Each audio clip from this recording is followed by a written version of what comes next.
তারেক জিয়ার নির্দেশে জামাত এনসিপির বিরুদ্ধে বিএনপি নতুন ষড়যন্ত্র শুরু করেছে।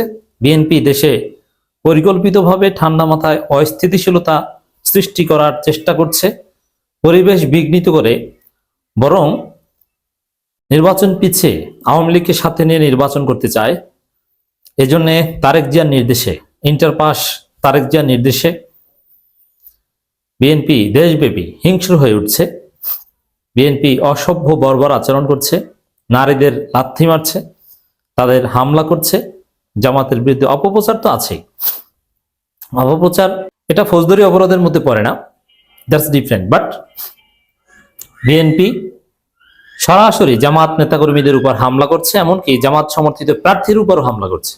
যেমন ঢাকা 18 আসনের জামাত সমর্থিত প্রার্থী আরিফুল ইসলাম আদিব, আমার স্নেহের ছোট ভাই, অত্যন্ত ভদ্র একটা ছেলে, তার উপর বিএনপি নেতার নেতৃত্বে হামলা করা হয়েছে।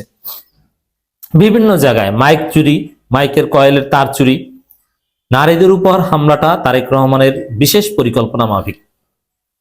কারণ দেশের বিভিন্ন জায়গায় এরকম খবর কত শুনবেন, প্রত্যেক দিন কোথাও না কোথাও জামাতের নারী কর্মীদের গায়ে হাত দেয় এই বিএনপির পান্ডারা।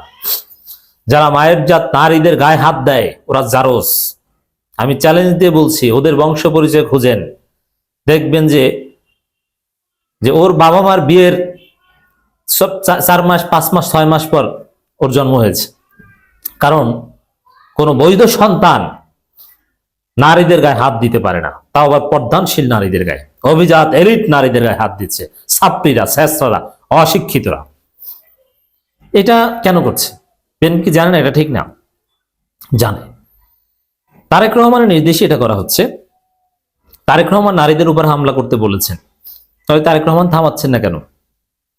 তারেক রহমান এই অপরাধীদের প্রশ্রয় দিচ্ছেন। আজকে যারা নারীদের উপর হামলা করছে কিংবা এই অঘটনগুলো ঘটাচ্ছে, তারা কারা? খোঁজ নেন। তারেক রহমান লন্ডনে বসে বহিষ্কার নাটক খেলছিল। তাদেরকে তারেক রহমান দেশে এসে সবার বহিষ্কারাদেশ প্রত্যাহার করে দিয়েছেন। 5 আগস্টের পর থেকে প্রায় 8,000 নেতাকর্মীকে বহিষ্কার করেছিল বিএনপি চাঁদাবাজির অভিযোগে, নারী নির্যাতন ধর্ষণের অভিযোগে। ওই নারী বিদ্বেষী, ওই হিংস্র গোষ্ঠীকে তারেক রহমান দেশে এসে সবার নিষেধাজ্ঞা বা দলের বহিষ্কারাদেশ প্রত্যাহার করে নিয়েছে। যার ফলে এখন আমরা দেখতে পাচ্ছি যে তারা জামাতের নারী নেত্রীদের উপর হামলা করছে, জামাত সমর্থিত সরাসরি প্রার্থীর উপর হামলা করছে। এটার একটা জরুরি বিহিত করতে হবে, জামাতকে জেগে উঠতে হবে, পাল্টা ব্যবস্থা নিতে হবে। কি করতে হবে সেদিকে আসছি। তার আগে বলি যে এই গুপ্ত নেতা তারেক রহমান, যিনি নিজে মুসলেখা দিয়ে, যে রাজনীতি করবো না এই মুসলেখা দিয়ে লন্ডনে বসে ভিডিও কল সার্ভিস দেন, তার চাইতে বড় গুপ্ত আর কেউ হতে পারে না। বাংলাদেশের রাজনীতিতে সবচাইতে বড় গুপ্ত ফিগার এবং ক্লাসলেস, বাবা মার গুণাগুণ পায়নি। তারেক রহমানের মতো একজন নেতা, তিনি বলতে পারেন যে গুপ্ত বলবো, কিন্তু গুপ্ত মানে থার্ড ক্লাস টাইপের কথাবার্তা, রুচিহীন কথাবার্তা বলছে। এগুলো ওয়ার্ড পর্যায়ের বিএনপির নেতাদের যারা থার্ড ক্লাস, একদম অশিক্ষিত, তারা বলতো, কিন্তু এরা এগুলো কি বলছে? তারেক রহমান এটা বলছেন। ইন্টারপাস হলে যা হয় আমরা সেটাই দেখছি। তো দর্শক, আরো অনেক উদ্ভট বিষয় আছে, এটা আমরা ফাইল করছি, এগুলো নিয়ে আলাদা আলোচনা আপনারা শুনবেন।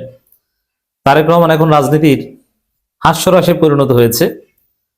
দেখেন, ফজু পাগলাকে কিন্তু জামাত ঠান্ডা করে দিয়েছে। একটু মেকানিজমটা দেখেন তো, জামাত কি পারে দেখছেন তো?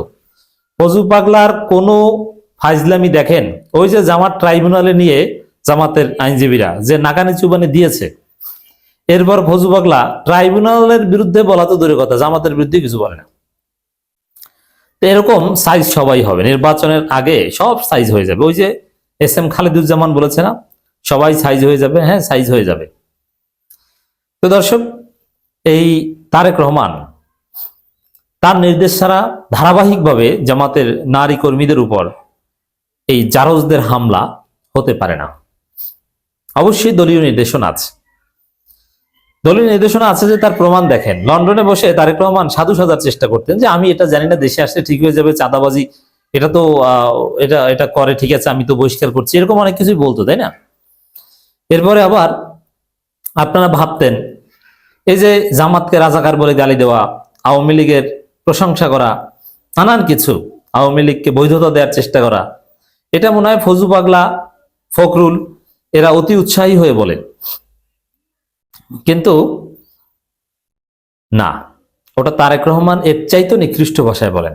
দেশে আসার পর আমরা দেখতে পাচ্ছি এই যে গুপ্ত গুপ্ত বলতো ছাত্র দলের ছাত্রীরা, ওটাকে আসলে ছাত্র দলের ছাত্রীদের আবিষ্কার না, ওটা তারেক রহমানের আবিষ্কার। এবার তো দেখছেন তারেক রহমান নিজেই বলে, অথচ বিএনপি নিজেই গুপ্ত ছিল, গুপ্ত রাজনীতি করেছে, এবং তারেক রহমান নিজেই গুপ্ত নেতা। তো দর্শক, তারেক রহমান এসে যখন ওই ছাত্রীদের ভাষাগুলো ব্যবহার করেন স্টেজে, যেটা অপ্রত্যাশিত, অকল্পনীয়, মানুষ আশ্চর্য হচ্ছে যে এটা কি জিয়াউর রহমানের ছেলে, খালেদা জিয়ার ছেলে, হাউ ইজ ইট পসিবল, তিনি কি বলছেন, তার ভাষা কি, কি বোঝা যায় যে আগে এই ছাত্রীরা যা বলতো তারেক রহমান নিজে এসে এই কথা বলছে। এর মানে ছাত্রীদের কার্যক্রমে তারেক রহমান সমর্থন ছিল, তারেক রহমান থেকে শিক্ষা নিয়েই তারা বলছে। তাহলে নারীদের উপর হামলা করছে, এটা যে তারেক রহমান নির্দেশ নেই, এটা বুঝবো কিভাবে? কিছুদিন পর নির্বাচনে পরাজিত হওয়ার পর দেখবেন তারেক রহমান নিজেই কিনা নারীদের উপর হামলা করতে চায়, বলা যায় না, লাঠি নিয়ে মাঠে নামতে পারে, বেসামাল হয়ে গেছেন তো, কথা বলতে তো ব্যালেন্স নাই। তো দর্শক, আবার এনসিপি কে ভেবেছে দুর্বল। দেখেন, এখানে জামাত যদি প্রতিরোধ শুরু করে বিএনপি পালানোর জায়গা পড়বে না। এখন জামাতের সাথে বিএনপি কোথাও মারামারিতে পারবে না, জামাত এনসিপির সাথে মারামারিতে পারার মতো যোগ্যতা বিএনপি নেই। কিন্তু জামাত সব জায়গায় সর্বাত্মক প্রতিরোধ কেন গড়ে তোলে না? মানুষকে দেখতে দিচ্ছে যে বিএনপি কি সন্ত্রাস। তা ভোটের মাঠে জামাত এবং জনগণ জবাব দিবে যে তোমরা আরিফুল ইসলাম আদিবের উপর হামলা করেছো, ব্যালটের মাধ্যমে জবাব দিবে। তোমরা নারীদের উপর হামলা করেছো, এর জবাব করায় গন্ডায়। কোন নারী, যে নারী তার পেটে সন্তান ধারণ করেন, যেই দল নারীদেরকে লাথি মারে, সেই দলকে তিনি ভোট দিতে পারেন না। অতএব আমরা বিশ্বাস করতে চাই এবং আমরা দেখছি বিএনপি পরিবারের নারীরাও বিএনপিকে ভোট দিবে না। স্বামী বিএনপি করে কিন্তু স্ত্রী বিএনপিকে ভোট দিবে না। আপনারা দেখবেন ভোটের মাঠের জবাব পাবে। তো দর্শক, ঠিক আছে, জামাতের এই কৌশলের গুরুত্ব আছে, কিন্তু আমার কোন নারীরা, আমার কোন মায়েরা, বোনেরা এক সেকেন্ডের জন্য নির্যাতিত হওয়া তো দূরের কথা, একটু কটূক্তি শিকার হোক, এটা মানা উচিত না, এটা সহ্য করা যায় না।